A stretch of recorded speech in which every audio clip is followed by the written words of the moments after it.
मैं अभी आपसे गुफ्तगू शुरू किया था कि आदमी कहीं भी सफर में जाता है तो उसके सामने एक मकसद होता है और बेमकसद आदमी आवारा खेल रहा है।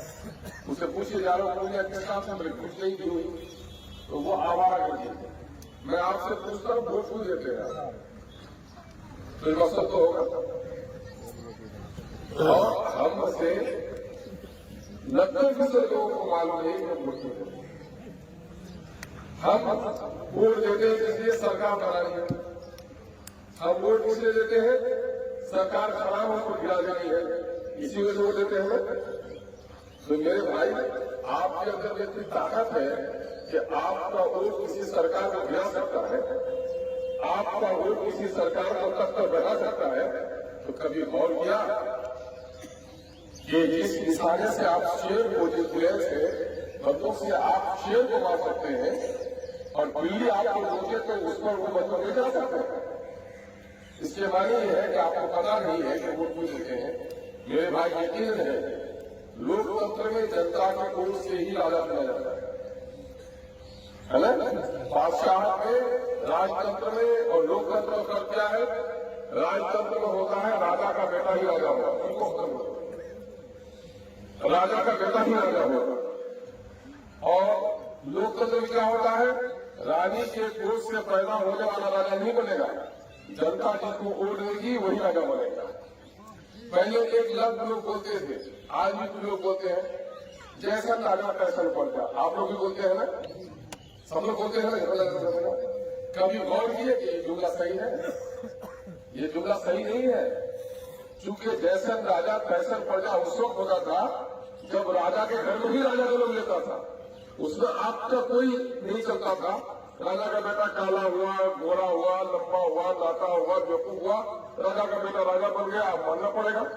अब वो राजा अगर शराबी है तो जनता भी शराब पीती है, राजा बांसुरी बजा रहा है तो जनता भी बांसुरी बजाती है। जैसा राजा वैसा बन जाए।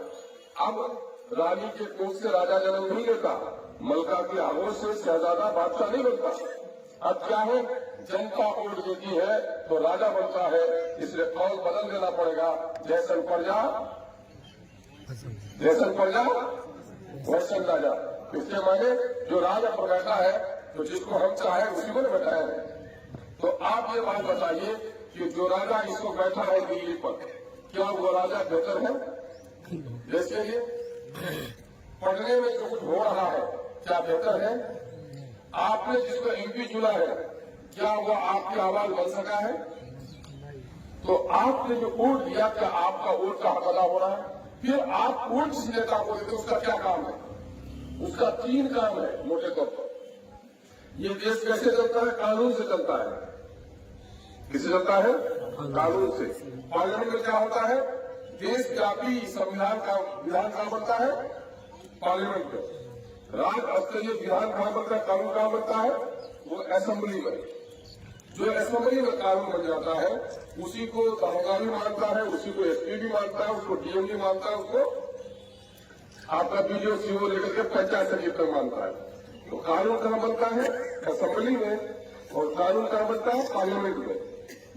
तो ये दोनों जगह जिनको भेजते हैं एमएलए और एमपी को, इनका काम ये है, पहला काम, कि आपके हित में कानून बनाए और आपको अहित से, आपको जो कानून नुकसान हो उससे आपको बचाने के लिए आवाज उठाए। दूसरा काम ये होता है कि जनता के टैक्स के पैसे से ही सड़क बनती है, पुल बनता है, बिजली का खंभा बनता है, हॉस्पिटल बनता है, स्कूल बनता है। तो वहां जाकर आपके अधिकार की लड़ाई लड़े। क्योंकि टैक्स हम जो देते हैं, टैक्स अगर सरकार टैक्स उठा ले तो 100 का माल आपको 40 में मिलेगा, 50 में मिलेगा। आपका बेटा दिल्ली पंजाब में कमाता है, कोई 12 मंजिला इमारत से गिर जाता है, कोई पंजाब जाता है तो ट्रैक्टर में जम जाता है, कोई मद्रास जाता है तो कारखाना में जम जाता है। हर महीने में लाश आती कि नहीं हमारे यहाँ? लाश आती है। तो ये जो लाश आती है, हमारा बेटा, हमारा भाई जान पर खेल के पैसा कमाता है। जब वो पैसा लेकर यहाँ आता है तो बाप के कफन का कपड़ा आप खरीदते हैं तो 1200 रुपए में तो 600 रुपए टैक्स में जाता है। 1 लीटर जो पेट्रोल खरीदते हो वो सरकार उसमें 30 से 40 रुपया टैक्स लेती है। अब बताओ, एक मामूली आदमी जो 30 दिन चलाते हो मोटरसाइकिल, अगर 30 लीटर पेट्रोल खरीदा तो कितना चला गया आपका? 1000-1200 रुपया एक मोटरसाइकिल से लगता है। फिर रोड टैक्स अलग है। ये सारे टैक्स के पैसे जो जमा होते हैं उससे विकास का काम होता है। नेता का दूसरा काम है कि अपने क्षेत्र के विकास की लड़ाई लड़ना। देश का काम ये है कि जो कानून वहां पर बना है, जो स्कीम वहां पर सेंक्शन हुआ है, वो जमीन पर उतरता है कि नहीं, ब्लॉक में डीएम के यहाँ उतरता है कि नहीं उतरता है, उसकी देख रेख करना। बात मैं सही कह रहा हूँ? सही कह रहा हूँ? अब ये बात बताइए, क्या इसमें आपका एमपी कहीं खड़ा है खड़ा? एमपी खड़ा है? कभी आपके क्षेत्र के मुद्दों के लिए लड़ाई लड़ा? कभी आपके बारिशी में आकर यहाँ कार्य शुरू हुआ, वहां कार्य शुरू हुआ, वहां खाद का ही नहीं मिला, वहां बिजली क्यों नहीं है, कभी लड़ाई लड़ा? तो आखिर किस काम के लिए वोट दिया आपको? आपकी खेत में फसल, अल्लामा इकबाल बहुत बड़े शायर थे, उसने कहा, उठो मेरी दुनिया के गरीबों को जगा दो, काख उमरा के दरो दीवार हिला दो। बादशाह के घर का दीवार हिला दो। जिस खेत से मैसर न हो दातान को रोजी, किसान को जिस खेत से रोजी न मिले क्या करो? जब गेहूं में फसल नहीं आता तो क्या करते हैं? आग लगा देते हैं। लगाते हैं, खाली में ज्यादा काटा हो जाए तो आग लगा देते हैं। तो ऐसे लोग, जो कयादत होती है, कयादत किसी समाज की तस्वीर बदलती है। मेरे भाइयों, एमएलए एमपी बहुत लोग बने हैं। मैं चौथी बार एमएलए बना और मैं इस वक्त एमआईएम से एमएलए हूं। और आपको मालूम होगा, आपका मोबाइल गवाही देगा, आपके नौजवानों से पूछिए जो लोग अखबार पढ़ते हैं, जो लोग टीवी वीडियो देखते हैं, उनसे पूछिए। जो लड़ाई, मैं अल्लाह का शुक्र अदा करता हूं, इस मामले में बात नहीं करता, कि जो लड़ाई मैंने सीमांचल के इस खित्ते के लिए लड़ाई शुरू की है, आज तक किसी एमएलए एमपी ने लड़ाई शुरू की। अब आप कहिएगा कि हम खर्च आ रहे हैं। हमारी जो लड़ाई है, आज जो नौजवान देखते हैं गाली बदला कपड़ा छोड़ के है, ये महबूब बाबू कारोबार छोड़ के है, हमारे पार्टी से नहीं, फिर भी जो मोहब्बत जिला परिषद साहब को हमसे है, ये किस वजह से है? इस वजह से है कि मैंने आपके दिल की बात उठाई है, मैंने आपकी दर्द की बात असेंबली में उठाई है। क्या बात उठाई असेंबली में कि जिस वक्त मुल्क आजाद हुआ था 1947 में, बिहार का ये इलाका सबसे खुशहाल इलाका था। आप कहिएगा कि क्या सबूत था आपके पास, तो मैं बता देता हूं। ईमानदारी से बोलिए, आरा छपरा का मजदूर आगे इधर काम करता था, गेट करता था ना। फिर कैसे कैसा था कि आरा छपरा का मजदूर नहीं था? आरा छपरा सीवान दरभंगा सामान का इलाके का आता था। आज वो आता है आपके? क्या हुआ? जलजला में सब गर्म हो गया, क्या रह गया कोई? आज उसकी हालत अच्छी हो गई। आज उसका बेटा दारोगा बनकर आपके यहाँ आता है, उसका बेटा एसपी बनकर आपके यहाँ आता है, और आपका बेटा जो पढ़ने के लिए भी यूपी जाने के लिए नहीं देते थे, आज दिल्ली में जाकर कोई पत्थर तोड़ता है, कोई पंजाब के खेतों में जलता है, कोई हरियाणा के कीचड़ में सरता है। सच्ची बात है कि नहीं है? मेरी आंखों ने देखा है नजारा। मां बिस्तर पर बीमार है, आज धनकटी में जा रहा पंजाब, वो समझता है कि 3 महीना बाद उसको तो मां को देख पाएंगे कि नहीं देख पाएंगे, उसके बावजूद भी वो बेटा जाता है। आप लोगों बूढ़े बुजुर्ग हैं, मैं बात औरत का जब बच्चा पैदा होता है तो बेटी में ज्यादा दर्द होता है, अब बेटा में कम। इसको मैं बता देता हूं आपको, औरत का जब बेटी की क्षमता खबर सुनती है कि बेटी पैदा हुई, फिक्र हो जाती है, शादी ब्याह परवरिश दान दहेज मुश्किल। अब बेटा पैदा होता खुश हो जाती है वो कि मेरा घर का लक्ष्य मजबूत हो गया। मां जब बेटे को जन्म देती कितनी खुश होती है कि मेरे लाश में कंधा लगाएगा। लेकिन हरिपुर के मेरे भाइयों, बताओ 50 ऐसी माओ को पड़ोसी ने दफनाया, बेटा पंजाब में रोता रहा, मजदूर था, वक्त पर नहीं आ सका। ये सच्चाई है या नहीं? ये नहीं देखो क्या ये शादी का समय नहीं हुआ, दुल्हन के हाथ के मेहंदी का रंग फीका नहीं हुआ है, चलो धनकट्टी में दुल्हन को छोड़ के जा रहा है कि नहीं जा रहा है? हर महीने में लाश आ रही है।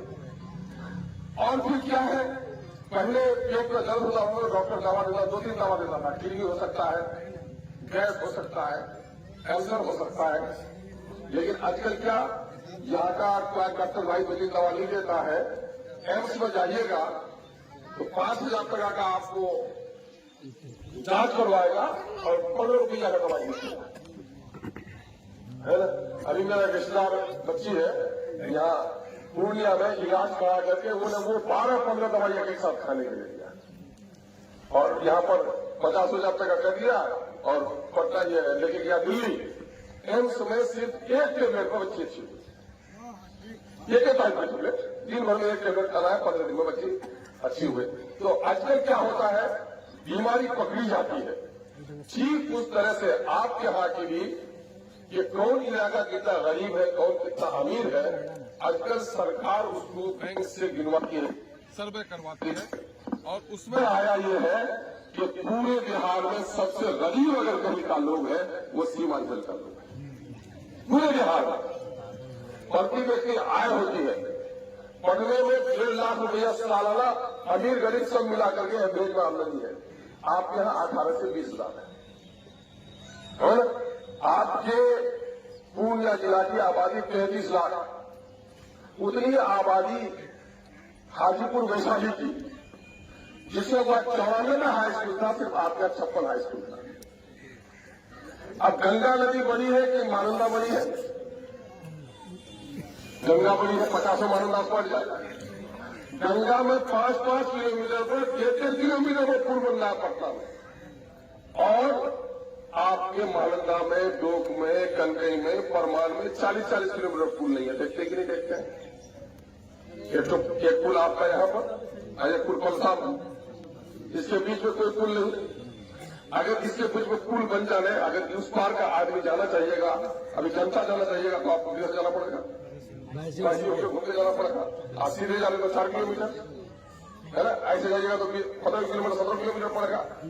आप 15 किलोमीटर में डेली, हमारे यहाँ कोजाभाटर में एक जगह है किशनगंज जिला में, बस्ता किशनगंज, वहां से दूर है 15 किलोमीटर और उसको आना पड़ा 70 किलोमीटर दूर घूम के, है ना। ये हमारा खाड़ी, ये जाइए खाड़ी महिंगांव में जाइए, जानकी वहां से 5 किलोमीटर 7 किलोमीटर दूर है।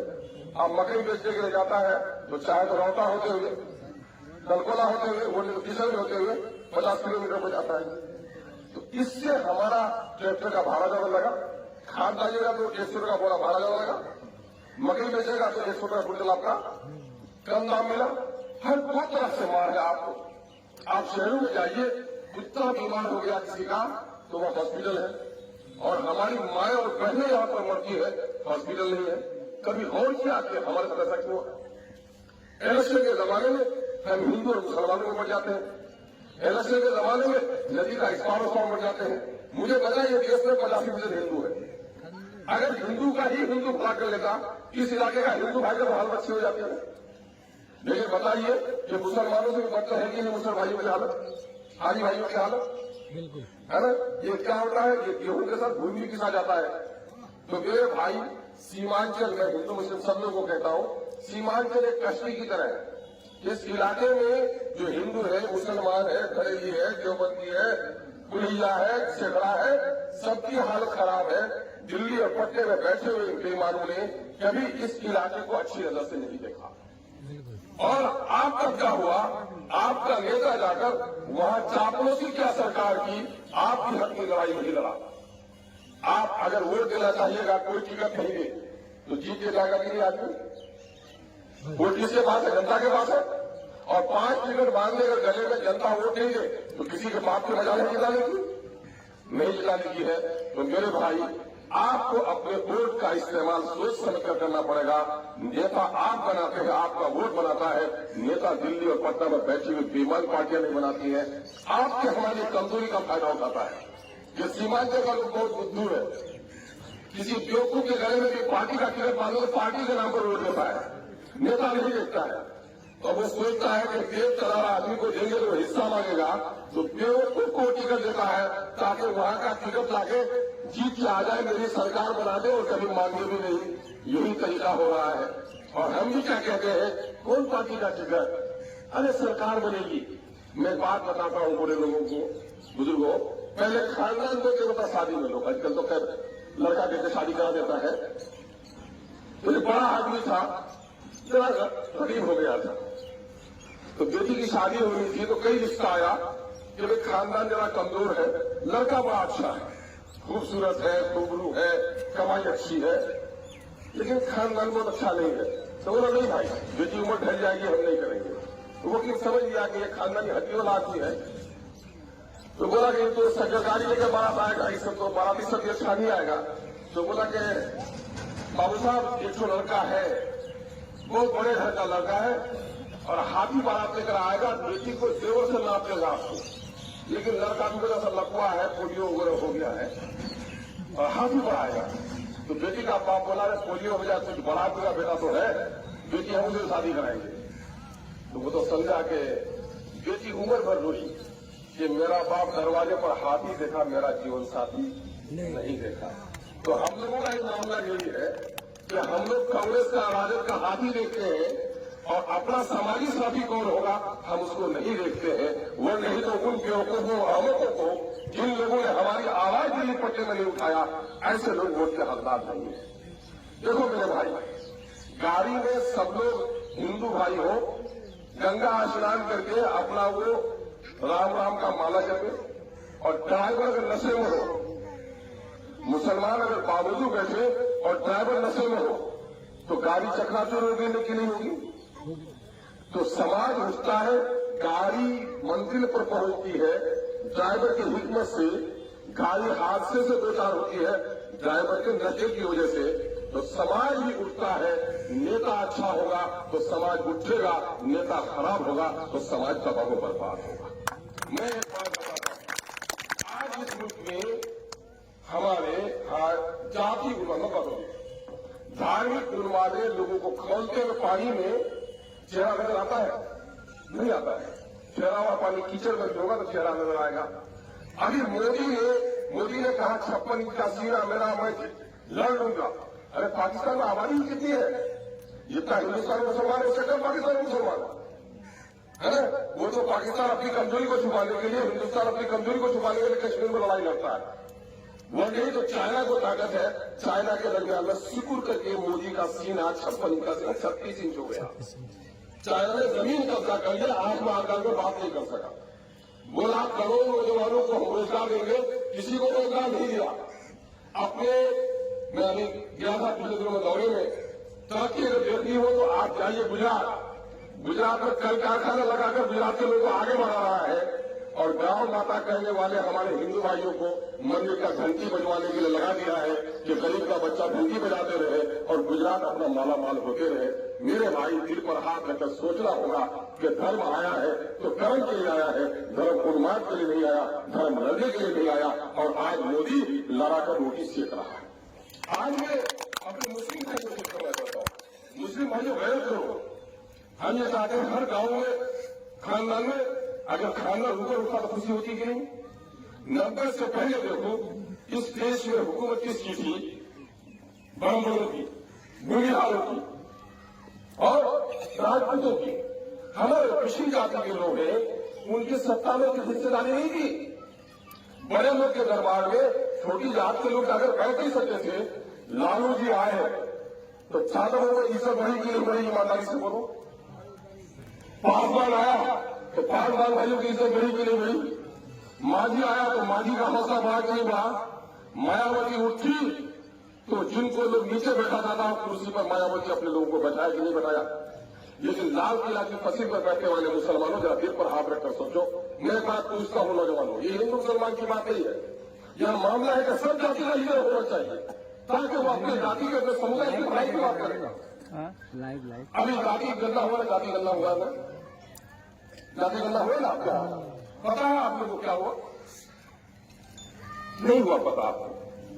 बात हमें नहीं है, यहाँ का तो लोग सिर्फ शादी में, भोज में, मैयत में मर जाइएगा अगर करिएगा नहीं तो।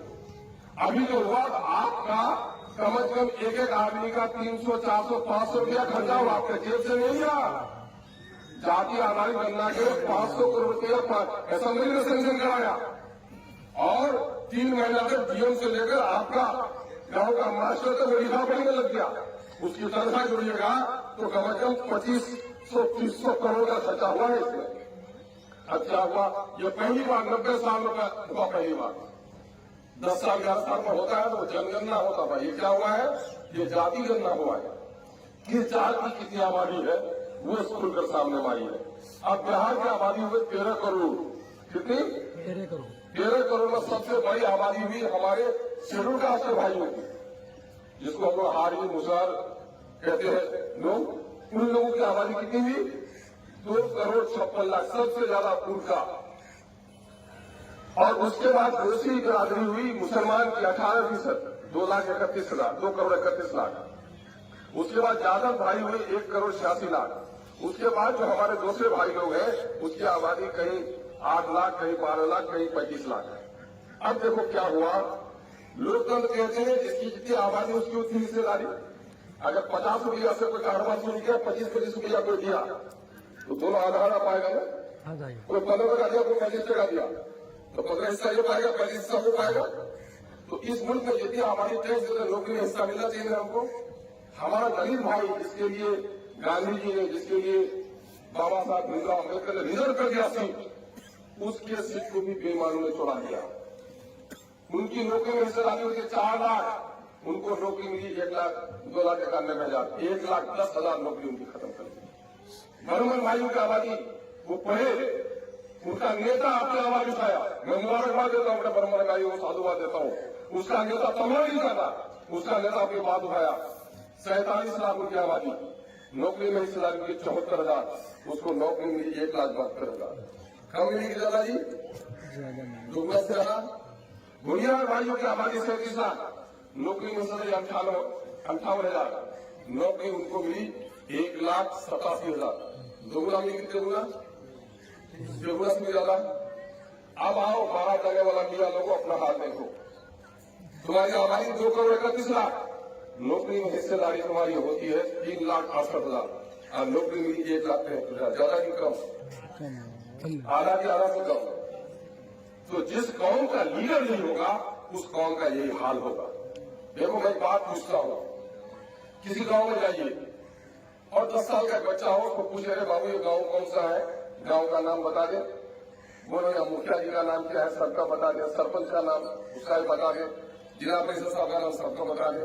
पंडित जी का नाम, मंदिर में कौन बैठता है उसका भी नाम बता दे। बच्चा बहुत सही लगेगा। उसके बाद उसको पूछे, बेटा तुम्हारे बाप का नाम क्या है, तो बाप का नाम कुछ नहीं बोलता है। तो जो बच्चा सबका नाम जानता है बाप का नाम जानेगा नहीं, जानना चाहिए उसको, तो नहीं जानता है। आपके दिन में क्या ख्याल है, बार बार पूछते हैं, बेटा तुम्हारे बाप का नाम क्या है, कुछ नहीं बोलता है। 3 ख्याल होंगे आपके दिलों में, शायद इसका बाप मर गया होगा, या इसका बाप गांव का कोई चोर उचक्का होगा, शर्म से बाप का नाम नहीं लेता है, या इसकी मनहूस मां ऐसी भी होती है जो इसके बाप का नाम ही बच्चे को नहीं बताया है। ऐसा ख्याल आ गया कि नहीं आ गया जी? मैं एक बात पूछता हूं, इसको कोई जाति पर मत पूछना, मैं पूछता हूं इस वक्त ब्राह्मण भाइयों का, राजपूत भाइयों का जो दिन रहा है, इस इलाके से हमेशा मुसलमान ही एमएलए वाला। मैं एक बात पूछता हूं, यादव का लीडर कौन जी? लड़का सब बोलो तो, गांव में यादव का लीडर कौन? ये तो ऐसे से बोलोगे, तेजस्वी यादव। पासवान का लीडर चिराग पासवान। कोई कुर्मी का लीडर नीतीश कुमार। आवाज से बोलो मौलाना, नीतीश कुमार। मल्ला का लीडर मुकेश सहनी। अभी अवेशी को और एमआईए को हैदराबाद बनाएंगे। मैं पूछता हूं इस इलाके के मुसलमानों को, बिहार के 2% मुसलमानों को, तुम्हारा लीडर कौन? कोई है? तो 4 बच्चे का जो हाल था वो हाल है कि नहीं तुम्हारा हमारा? है कि नहीं है? 4 जो बच्चे का हाल था, सबका नाम जानता था, अपने बाप का नाम नहीं जानता था। तो सबका लीडर तुमको मालूम है, अपना लीडर तुमको मालूम नहीं है। तो दुनिया में जिस कौम का कोई लीडर नहीं होता वो कौम दुनिया में कभी तरक्की नहीं कर सकता। एक बात सुनो, एक इंसान का वजन कितना है? 60-70 किलो का होगा। दोनों पांव कट जाए तो 20 किलो का, तो जिंदा रहेगा ना भाई। रामू हो या जैद हो, बकर हो, बाजू कट जाएगा 7 किलो का, रहेगा ना जिंदा। लेकिन हाथ पांव सब मोटा सब मजबूत, और गर्दन कट जाए तो क्या है? लाश है। तो जिस जिस्म में गर्दन नहीं वो लाश है। और जिस कौम का कोई लीडर नहीं वो कौम भी मुर्दे के मालूम है। आज जो ये हाल है इस इलाके का, सीमांचल का, आज कोई लीडर नहीं है जो पटना के नेताओं के बराबरी में बैठ सके। ये हमारी यही कहने के लिए आई है कि हिंदू और मुसलमान भाइयों, बिहार की आबादी में ये चारों जिला मिलकर के हम लोग 10वां हिस्सा है। अगर अपना हिस्सा लेना चाहते हो, आओ मुत्तहिद हो जाओ। जहाँ यादवों की बस्ती बड़ी है वह यादव खड़ा होता है और वह हमारा